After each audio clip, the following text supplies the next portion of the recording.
I'm Phil Rickaby, and I've been a writer and performer for almost 30 years. But I've realized that I don't really know as much as I should about the theatre scene outside of my particular Toronto bubble. Now, I'm on a quest to learn as much as I can about the theatre scene across Canada. So join me as I talk with mainstream theatre creators you may have heard of and indie artists you really should know, as we find out just what it takes to be stage-worthy.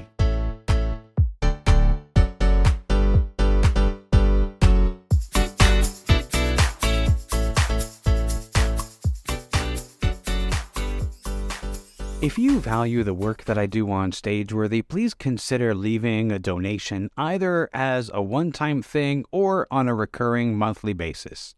Stageworthy is created entirely by me, and I give it to you free of charge with no advertising or other sponsored messages. Your continuing support helps me to cover the cost of producing and distributing the show. Just 4 people donating $5 a month would help me cover the cost of podcast hosting alone. Help me continue to bring you this podcast. You can find a link to donate in the show notes, which you can find in your podcast app or at the website at stageworthy.ca. Now, on to the show. Katie Kerr is the program manager for the inaugural season of the Nation's Centre of New Musicals at Theatre Aquarius. Matthew Stodolak has been a music director at Canada's Wonderland and a keyboard player at Drayton Entertainment and Theatre Aquarius. They joined me to talk about Christmases, a new holiday musical that they wrote together, which you can see at the Winter Garden Theatre in Toronto from December 5th to 31st. Here's our conversation.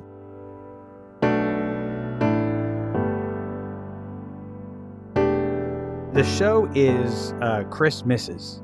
Yeah, that's correct. Now, as a self-avowed Christmas nerd, my favorite season of all of the seasons, I love all things Christmas. Before we get into what this show is about, can you each tell me what your Christmas, like, how was your relationship to Christmas like? Oh yeah. There's a story there. Well, Katie and I actually met during the Christmas holiday season.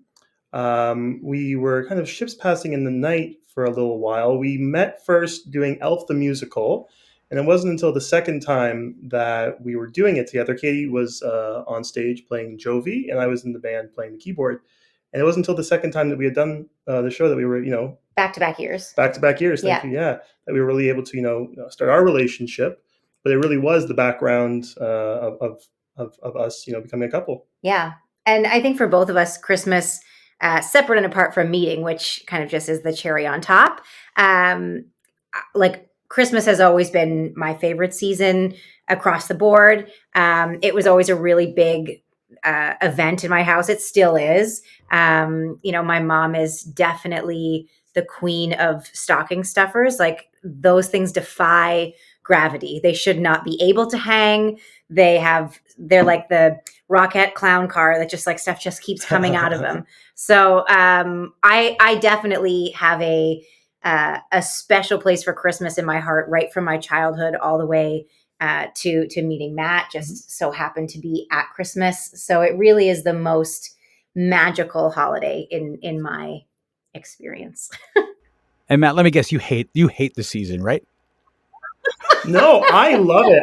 I'm really good at... Imagine. I know, yeah. It's all been a con. No, I'm really good at... I don't know. I think I'm one of those people who, once the calendar really turns to December, is when I'm like really like, okay, it's Christmas time. I'm not like a Halloween over, switch everything over right away. But man, when I'm in it, I'm in it. Like I'm watching what's it called? It's a Wonderful Life, Christmas Eve, crying. Like, I'm in it. So absolutely, sir. So as far as the show goes, Christmases, what is the show about? Tell me the what's the premise? Tell me everything. The show is, it's sort of, think the Santa Claus meets The Sound of Music. It's got sort of all those elements of your favorite Christmas movie, but a lot of the exciting, sort of sweeping grandness of sort of classical musical theater. Yeah. So in our story, we have a widower named Ben. He's got 3 kids, a teenage daughter, and 2 twins named Samuel and Samantha. And they are going to their family cottage. They're going to their family cabin for one last Christmas. Ben has decided he's going to try and sell it, but his brother still runs it. So he's going to go there to try to convince him to sell. And he decides to bring along his socialite girlfriend, who the twins do not get along with. And when they find a ring in his suitcase, they think all hope is lost. And so they forego all of their Christmas presents and write to Santa to help intervene to stop their dad from proposing to this woman. So they go to the lodge, and as luck would have it, there is a woman who just happens to work there who loves Christmas and seems to be the perfect fit for their dad. And so we've got sort of a parent trap love triangle with the kids and their dad, and a whole lot of family holiday fun along the way. Yeah, it really is, kind of in terms of a musical, it's a musical structure, most akin to that of a musical comedy. But it really walks in modern clothing, and the music reflects that as well. Mm-hmm. It sounds like it checks all of the boxes for both like a musical and a Christmas story. So sounds perfect. How did you decide to write this show? That's a great question. Yeah. We decided we wanted to write when we started dating, and it was something neither of us had ever done collaboratively. It's something we'd each done sort of on our own in our own path. And mine was much more lyrical based and sort of, very simple, not a lot of orchestrations. And Matt would write a lot of music without any words. And so when we were sort of starting to date and sort of, COVID happened. And so we were playing around with showing each other some things that we had written and things we had worked on. We decided to sort of blend our talents together and take a stab at writing something collaboratively. Yeah. And so we started initially not with a this Christmas show, but we started with just some exercises, taking works that already existed and finding a moment in a novel or in a movie that we could turn into a song and sort of experiment with a world that had already been built and working within those parameters, and just taking a moment in that novel or that movie and bringing it to life through music. Yeah. And then when we did that a few times, we started to get a lot more comfortable and started breaking out into a world where we decided we would build our own sort of universe and not taking from any existing IP and just write it sort of from the ground up. Yeah. And because it was during COVID, something that was really important and really obviously lacking in that first year was that sort of human connection, what our traditions, what our family means to us, and how it has sort of shaped our lives. And that really became an undercurrent in the show that really sort of permeates almost more than, the Christmas aspect of it. It's really more about the traditions and the times that bring us together rather than, the Christmas tree and Santa Claus in particular, just really looking at those sort of pivotal moments in our lives when we all come together and what happens when we don't. And the reason also is that in terms of a Christmas musical, there's certainly many musicals, but there aren't that many that are Christmas musicals. You have your White Christmases, your Holiday Inns, and shows that have moments of Christmas in them, like Annie. So we recognize that in the canon there isn't that many Christmas musicals. Never mind modern Christmas musicals. Never mind Canadian Christmas musicals. So we thought, well, this really, not that it hasn't been done, but there seems to be an opportunity here in people who are interested in this type of content. So let's give it a go. Well, there's also, in addition to all of that, there's the never-ending productions of A Christmas Carol that seem to happen every year, which some may be musicals. I've seen musical versions of that, but there's not original Christmas musicals. And there is I think that there is a hunger for the next Christmas tradition, right? Like, what is the thing that I'm going to see this year that it's going to be a thing that I want to see next year, And anytime a new Christmas thing comes along, it has the potential to be that thing. that we do next year too, and the year after that. Sure. Is that something you've considered for this show? Yeah, I mean, Yeah. we haven't set out to write something that stays in Toronto and is a staple in one location every year, but definitely something that this holiday season in particular people come to and remember and enjoy. And whether or not the show happens again in Toronto or at other regional theaters or other theaters across the country, that people will recognize it and seek it out because of the memories that were created this year and the experience that they had this year. And what's great about theater is that the final collaborator is the audience, so it really isn't up to us as much as we might hope or whatnot that it might be a Christmas tradition. It really is up to the audiences telling us that they would like to come see it multiple times. Yeah, absolutely. Although we hope Absolutely. There is also the fact that there's no panto in Toronto this year. That tradition ended last year with the final production there. And this sort of like presents an opportunity for, first off, that theater is now available for this sort of show, but also an opportunity for a family, a show for a family to go to, because I think a lot of families introduce their children to theater during Christmas, whether it's the panto or something else. Out of curiosity, when you were younger, each of you, did you get taken to theater at Christmas? Yeah, absolutely. Regional theater. I'm from Hamilton, so Theater Aquarius was my regional theater. I like to say I grew up there. So certainly it was definitely something I was introduced to many times. I grew up in Windsor, so we're right across from Detroit. So when I was young, probably about 8, my mom took me to see the Rockettes, and that sort of is the be all and end all of Christmas spectacle. And I was fortunate enough; my parents were very supportive of the arts, and I was in a lot of community theater when I was growing up. So the community theater in Windsor Light Opera, they run a Christmas show and a spring show. So I was in a lot of theater around the holiday season when I grew up.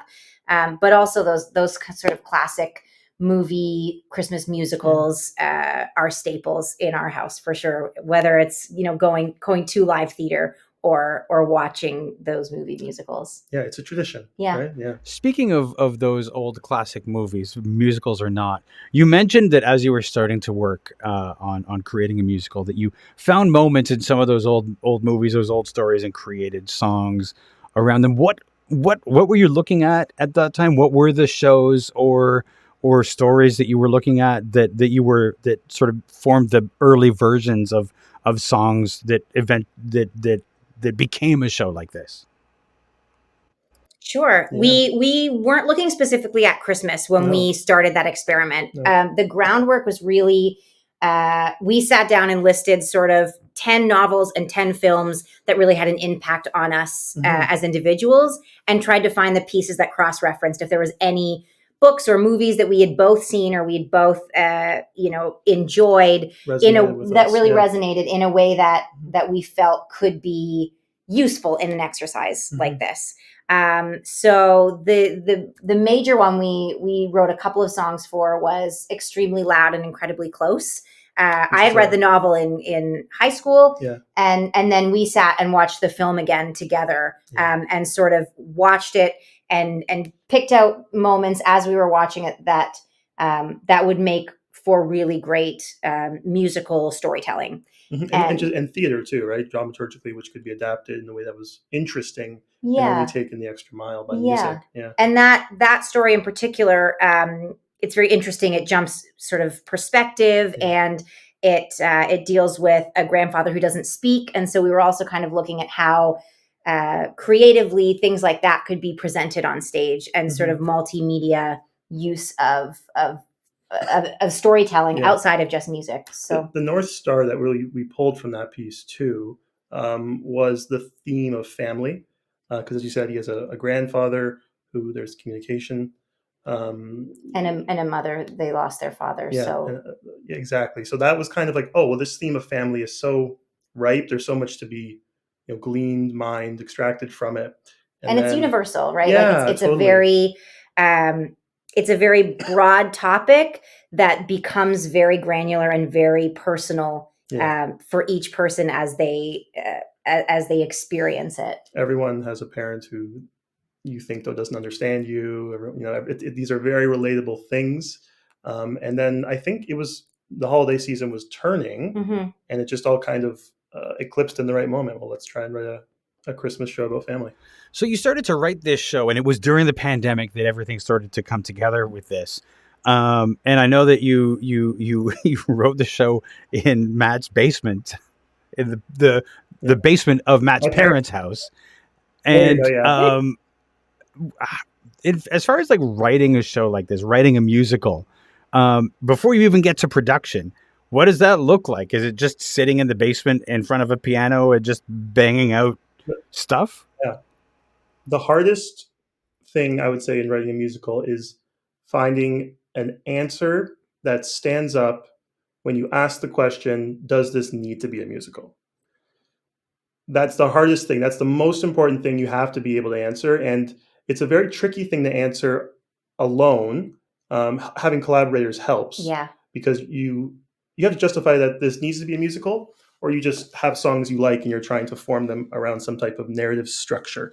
So that's the most important thing that a person or a creative team, I would say, should figure out. And I think we've done our best to figure out. Yeah.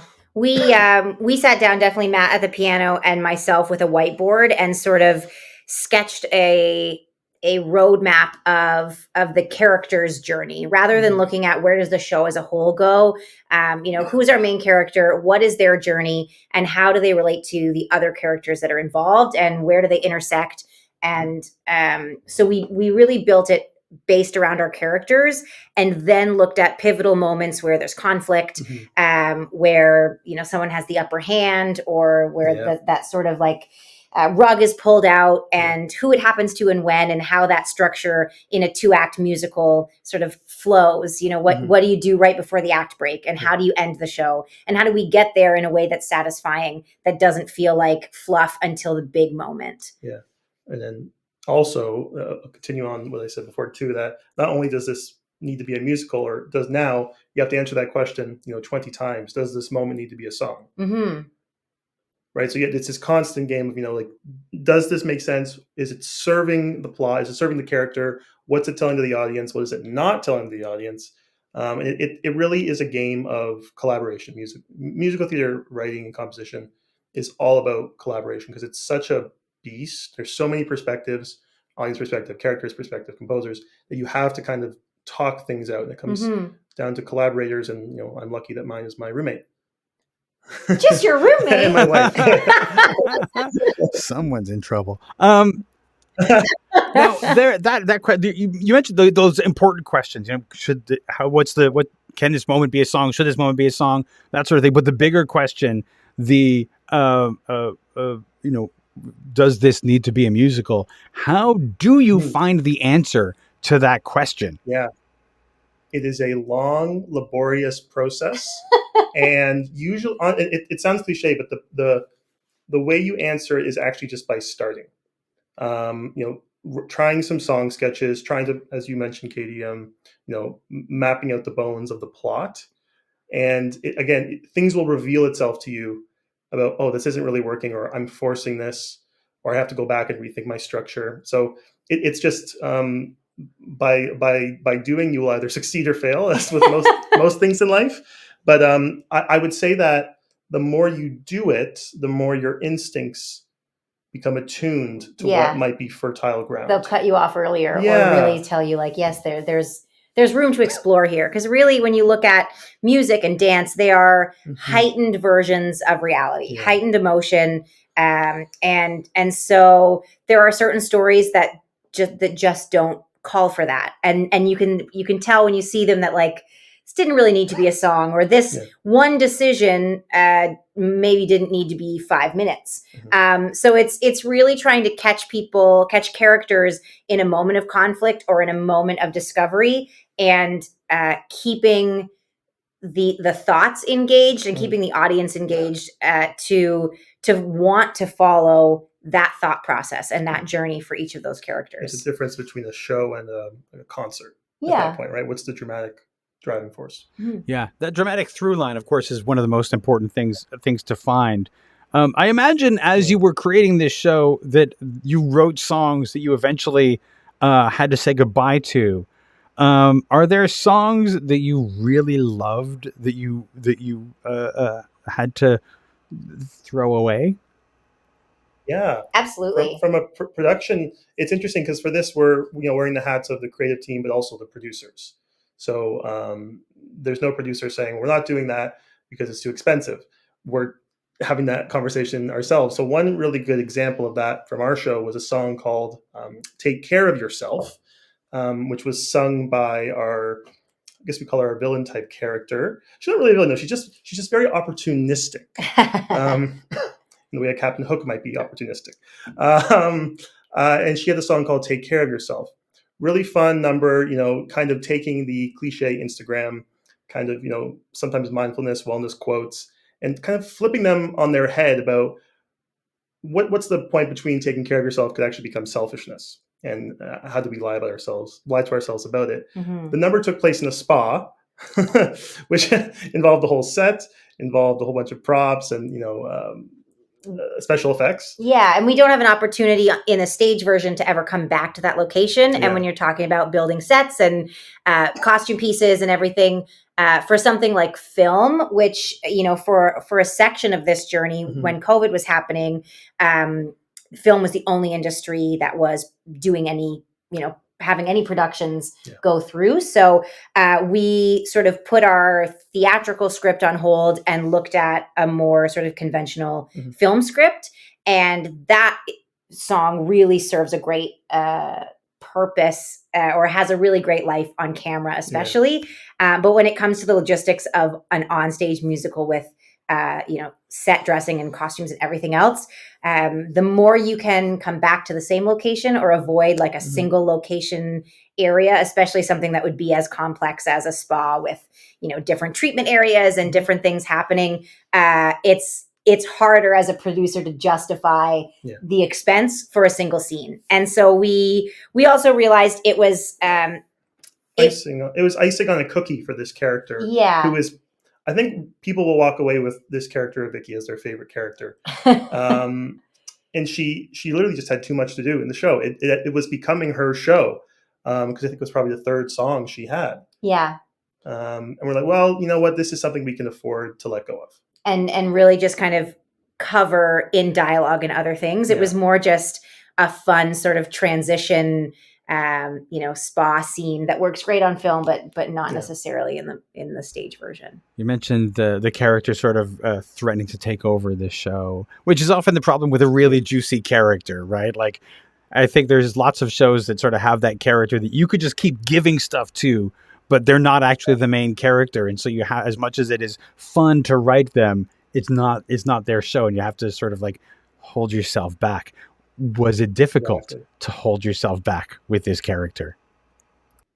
Yeah, Vicky's fun. She's like, it's very, Cruella de Vil meets Ursula, like just sort of a boss, unapologetically sort of herself, to a fault, of course. But you totally see her point of view. You almost root for her too. Yeah, it's hard. It's hard to hate her, even though she is unlikable. It's hard to hate her. And who has the joy of playing that role? Who is the performer? Because I want to get into the cast of this show as well. Absolutely. So it is a new member to our company, Olivia Sinclair Brisbane. She is just coming off of a run in Stratford doing Rent.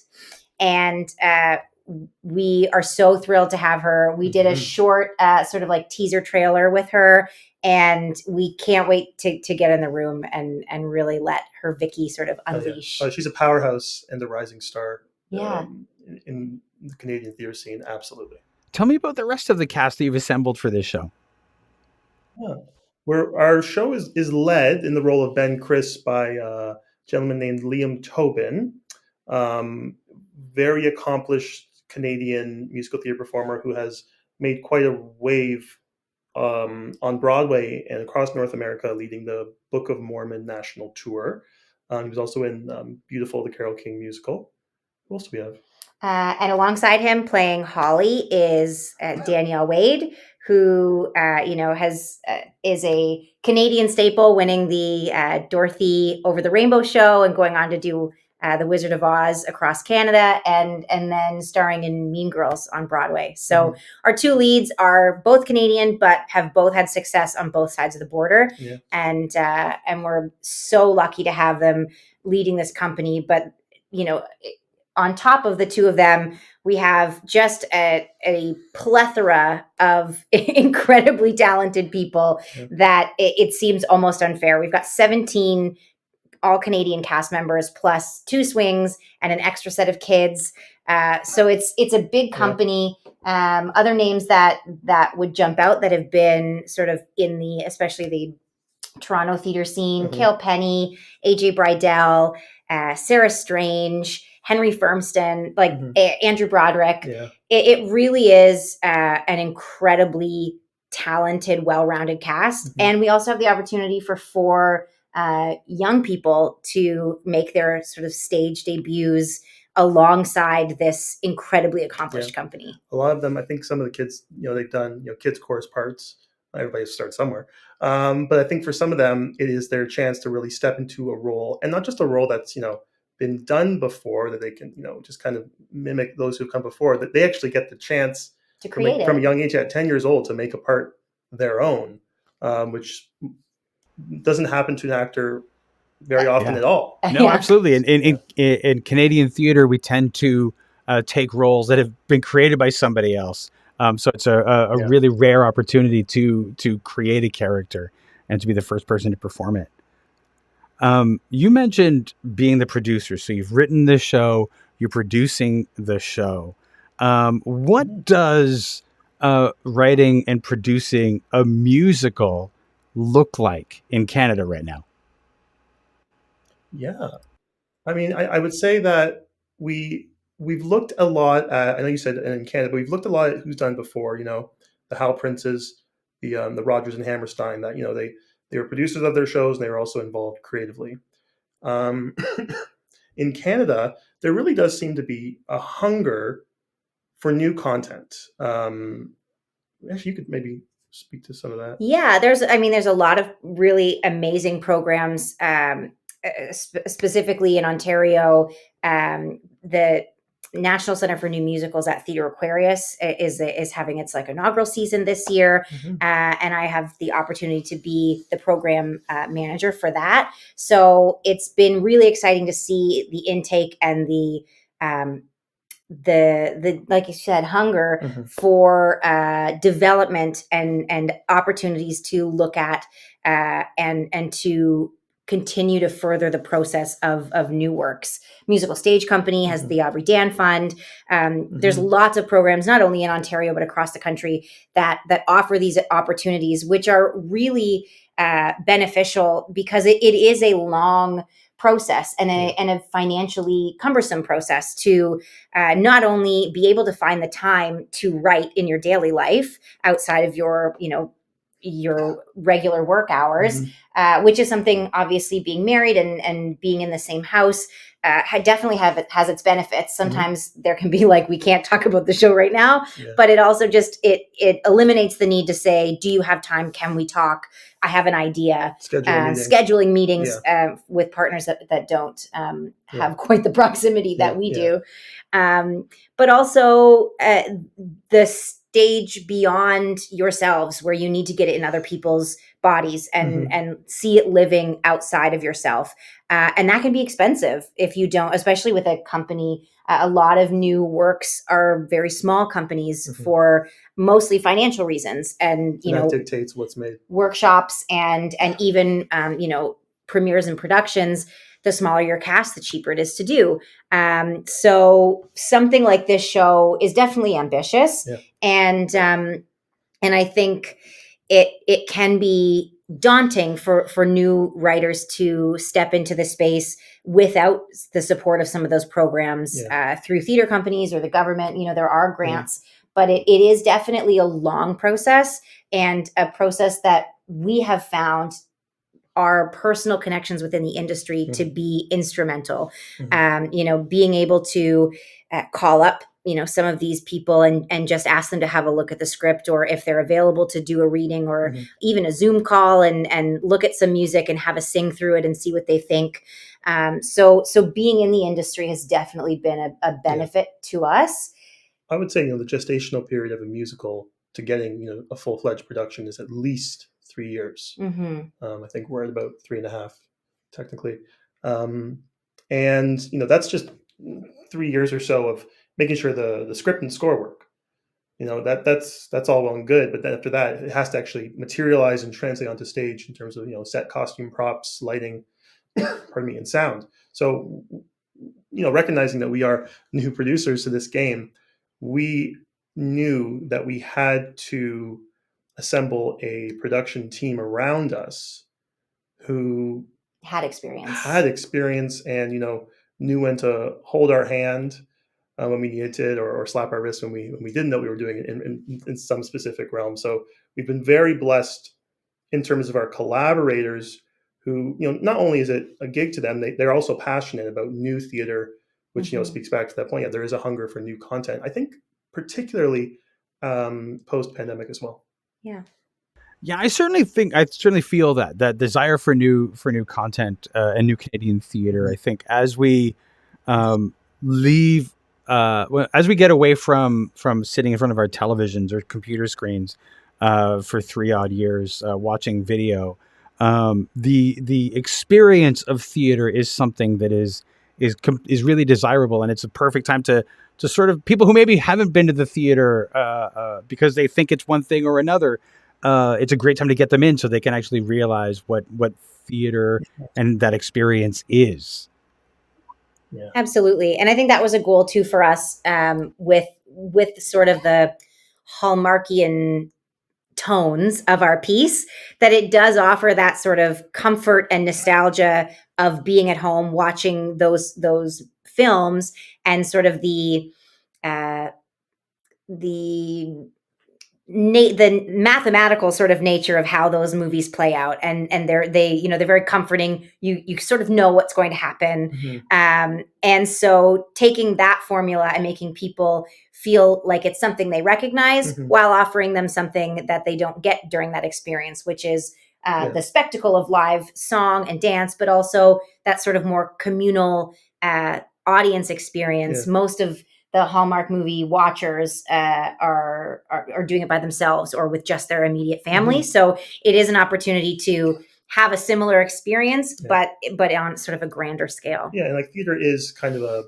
its own living organism too, right? Like everyone in that room is breathing together, experiencing the exact same thing in a synchronized fashion, much like the Rockettes.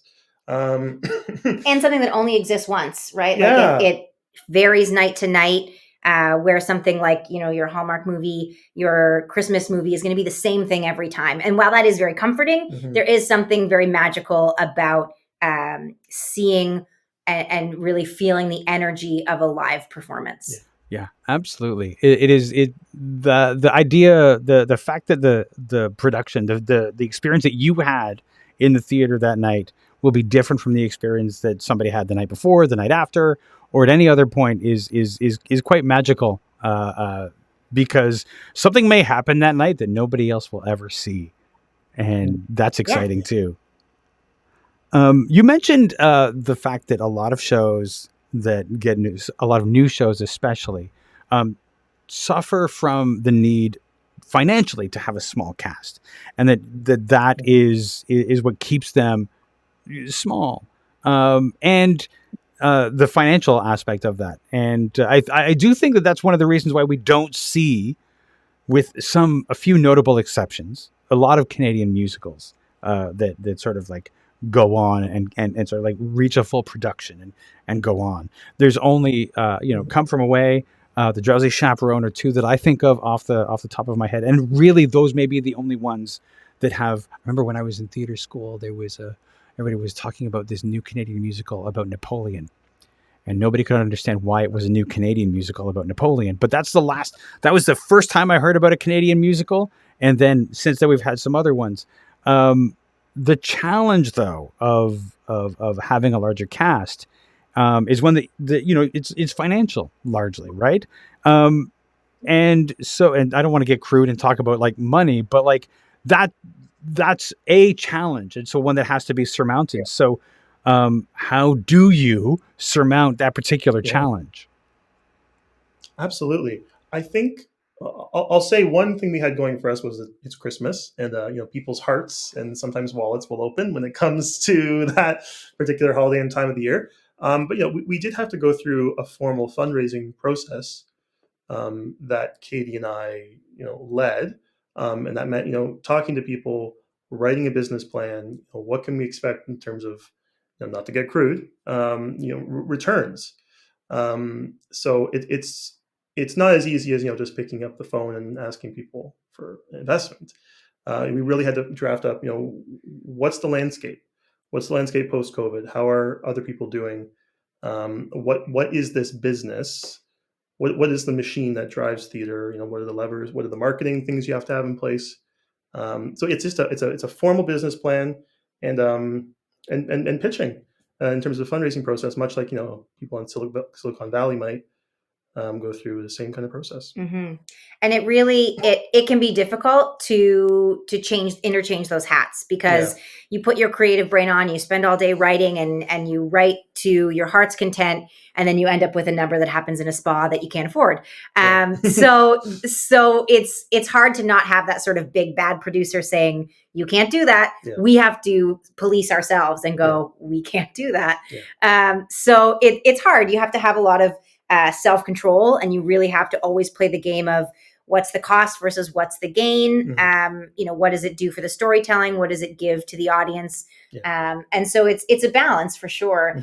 And it's hard because you want to look at theater like it's only this beautiful, creative, artistic world, but there is this outer shell of a business world, and it's a totally different mindset.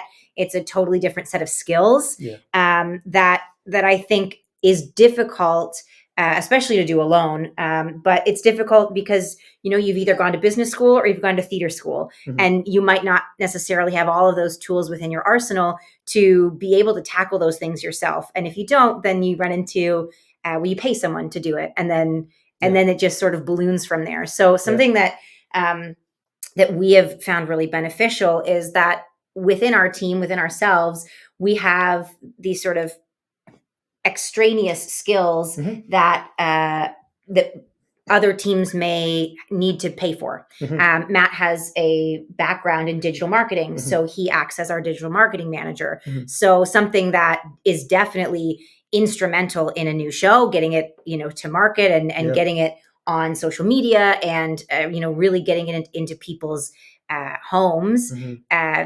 Having to pay that person a separate wage, or having to explain your concept to someone who might not get all the nuances of it. It's been really beneficial for us that's Matt at the helm of that.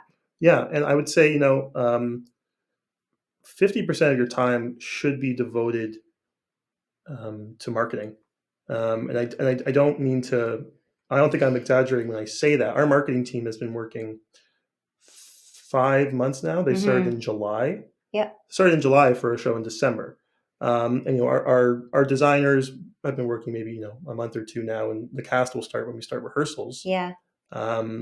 Just to kind of illustrate the time and effort that goes towards the business side of the marketing, because we have to make sure people know about it and then come.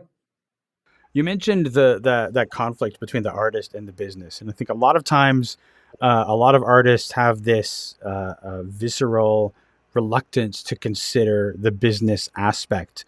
I don't know if you guys came up against that as you were getting this process started. What was it like for you for the artist to come head to head with the need for business knowledge? Yeah, it's hard. It's humbling. Yeah.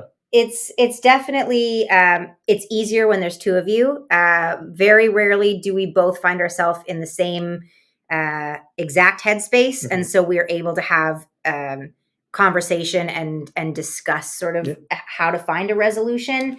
We both went to, our post-secondary educations were both in the arts. Like, I went to school for piano, you went to Sheridan Music Theater. So that's where our journey started. So we've learned the business side of things along the way, and yeah, there has been, I wouldn't call it a, I wouldn't call it a conflict within us, but I think it's more of an appreciation for the business engine that runs theater. Yeah. Um, We've both been entrepreneurial Yeah. outside of our sort of creative lives. mhm. And I think that has really helped in terms of, business plan, bottom lines. How do you spend your money? How do you run, either your Partnerships, own yeah. team or yourself, and how to collaborate. And Yeah. so that's been really instrumental for us. Things that have happened in our lives outside of theater that have now kind of really helped in the process, Mhm. for But sure. just go back to the artistic to make sure we're not just saying no, it's all business. I would say also, I think what a huge benefit of wearing both hats is that I think we feel very confident about the product, Mm-hmm. the show, and without feeling excited about the show and really eager to have people see it and experience it. I think that makes the work on the producer and the business side all that much more easier and also enjoyable the same way you might enjoy the artistic side. So it kind of dovetails that way. Yeah, Mm-hmm. it's much easier to devote a lot of what can be tedious work to something that you're really excited about. And we made sure when we wrote it that we were writing without expectation and without guardrails, Mm. and really looking at just the artistic merit of the piece, and without thinking how many people and what's the budget and what are those things, and really just writing the story for the story. Mm. And then reapproaching it in a way that goes, well, do we need to come back to the spa? Mm. Do we need this secondary sort of B or C storyline? Can those characters be folded in and become more than one person? Mm. And so the initial sort of process was strictly creative without trying to look at it from a producer's point of view at all. And then coming back and going, what can we adjust without changing the core of the piece? Mm. And anytime it did, then that's where that's where we stop, Mhm. without sacrificing anything inside of sort of that initial artistic writing. Mhm. That's that sort of boundary that we just don't cross. Absolutely, yeah. Now, one of the things that I'd love to talk to artists about is what got them started. I love theater origin stories, so I love hearing how people got into this business. Kate, you mentioned some Christmas shows and things like that in the past. But what for each of you, what started your theater experience and what made you continue it? Yeah, I think my earliest theater experience, again, was movie musicals, not on stage, but my grandparents had the entire Shirley Temple collection, and that was the only thing they had. And so I was determined to grow up to be 6-year-old Shirley Temple. Like, I thought that was the goal. And so that really was what inspired me as a child to think, like, I can perform. I can do that. Shirley Temple can do that. Annie can do that. I really did get into theater through those movies when I was really little. And then just, entertaining my mom's Tupperware party in a clown wig singing The Sun Will Come Out Tomorrow. She got the hint that maybe I wanted to be in theater. And my mom's a piano teacher. She's also very musical. So my childhood was spent doing theater with my mom, and she would accompany me in all my music things, but she would also be on stage with me in certain shows. And so it was really fostered in our house to be creative. My brother plays violin. It was just a very musical, safe, creative space. And so it was always sort of it was always allowed to be. There was never artists will never make money. And there was never that pressure of get a real job. And so I think that was really supportive and helped continue my journey. But I would say what really got me into new works and working on new musicals, while that foundation of loving theater and being involved in community theater all through my childhood really happened at Sheridan. In my final year, there was the main stage productions and the G basement productions. So it was one of the first years of the Canadian Music Theatre Project. And the main stage was going to be Chicago. And I had my heart set on Chicago. That's how I wanted to spend my final year. And when the list went up and I was in the G basement, I was like, who has ever heard of Come From Away? I don't want to be in that show. Not like just, Yeah. I did. I wanted to be in a show, but it was just like, compared to Chicago, which has this whole aura and existence around it, something that nobody's ever heard of. And so I was pessimistic for sure. And it was my last year, and it was like, okay, I'll go into the basement, and it completely changed the trajectory of my career. It was the most magical experience to be in a room where things change all the time, where characters don't have, I can't go on YouTube and see the 10 best Val McKellys. This doesn't exist yet. And so it was really just an incredible organic experience that that began in that basement and Come From Away, and in Theory of Relativity, which was another Canadian Music Theatre project I did in my final year.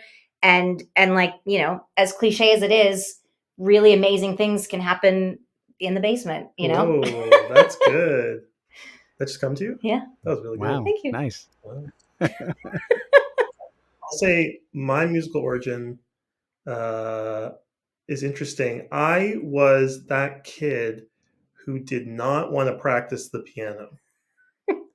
I was that kind of, I call myself a brat. I think I can do that now with some humility behind me. But my parents, God bless them, they made sure, my brother and I, we took music lessons and we were consistent with it. And it wasn't until I was in high school, and I remember, grade 9 music, we watched the Hairspray movie with John Travolta. And I was hooked.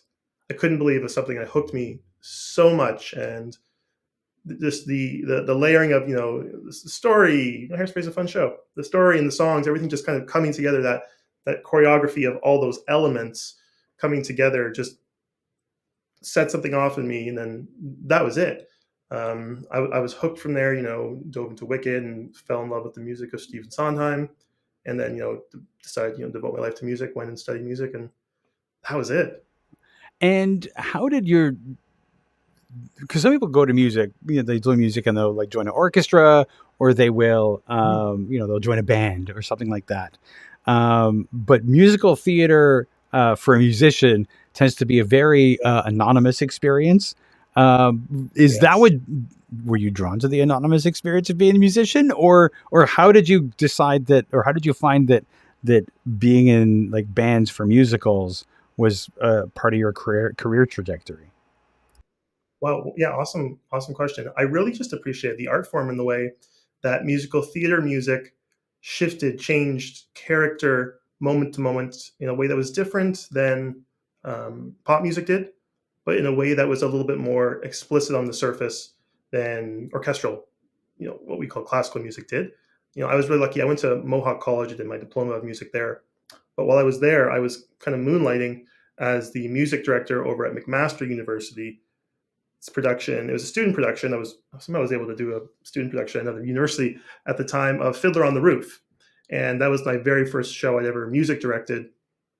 And yeah, that just took my love of the art form tenfold. I had a band of I think maybe 15 people. I don't know if I'll ever get that again. Nowadays, bands are shrinking. But that was really it for me. And I really learned to love also, working in bands, working in pit bands, orchestras, whatever you want to call them. Just it's the collaborative nature of it all. Very often music directors appear as though they know everything up there with their baton, and they're the arbiter of what is true. But 9 times out of 10, they're learning from the musicians in front of them too, who have a better understanding of, bowing, or what a brass passage might be able to be articulated as. So I love the collaborative nature of bands for sure, but like I said before, music theater is the collaborative art form. Mm-hmm. Thank you both. Now, as I believe you haven't started rehearsals yet. Sunday. Oh, so Sunday. like as we record this, you are about to start rehearsals. Yes. But as you know, you've done work, you've done workshops, you've done a whole lot. There's a whole lot that goes into a musical like this. But as you approach this production and this final version, what are you most looking forward to? I think I'm kind of repeating myself, but it's the audience. I really believe they are the final collaborator, and we've done work in terms of what we think the songs should be, what the lighting cues will be, but it's not really until they're in there that we really know what the big moments are, what the big laughs are, or what might still be missing. Mm-hmm.